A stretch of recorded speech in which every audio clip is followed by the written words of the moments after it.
আসসালামু আলাইকুম। তো এখন সময় সকাল 8টা।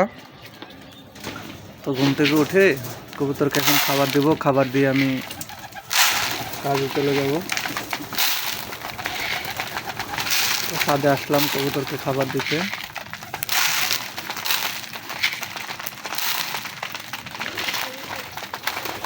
তো আমার কাজে যেতে হবে।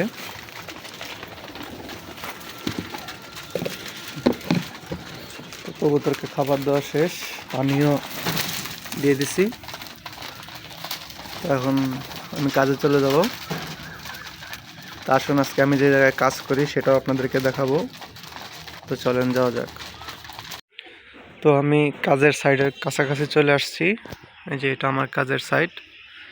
আর এখানে কিছু বেগুন গাছ লাগাইছিলাম। আলহামদুলিল্লাহ খুব ভালো বেগুন হয়েছে, কিন্তু কিছু বেগুনে পোকায় ধরছে। আমি আপনাদেরকে দেখাইতেছি।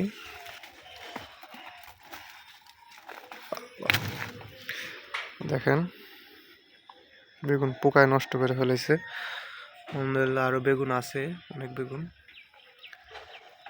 গাছে ভালোই অনেক বেগুন হয়েছিল, কিন্তু বাড়িতে গেছিলাম, কিছু চোরে বেগুন চুরি করে নিয়ে গেছে।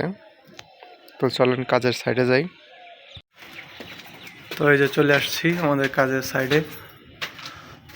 তো এই যে সাইডটা দেখতে পাচ্ছেন, এখানে আজকে কাজ হবে। তো এখন লিন্টনের কাজ চলতেছে। এই যে গাঁথনির উপর যে লিন্টন, তো এখানে একটা টয়লেট আছে, এখানে একটা টয়লেট, আর হচ্ছে ওই পাশে একটা টয়লেট। এখানে আজকে টয়লেটের উপরে ফলস ছাদগুলো হবে। ওখানে যেরকম লিন্টন হয়েছে এরকম এখানে ফলস ছাদগুলো হবে। তো অবশ্যই দেখতে থাকুন।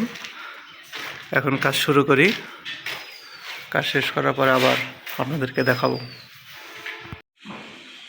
তো বাসায় গেছিলাম, পরে বলতেছে যে গাছে কিছু বেগুন হয়েছে বড় বড়, নিয়ে আসো। তো বেগুনগুলো এখন ছিটতেছি। বেগুনগুলো কিন্তু হেভি শক্ত। এই যে দেখেন, মাশাআল্লাহ মাশাআল্লাহ।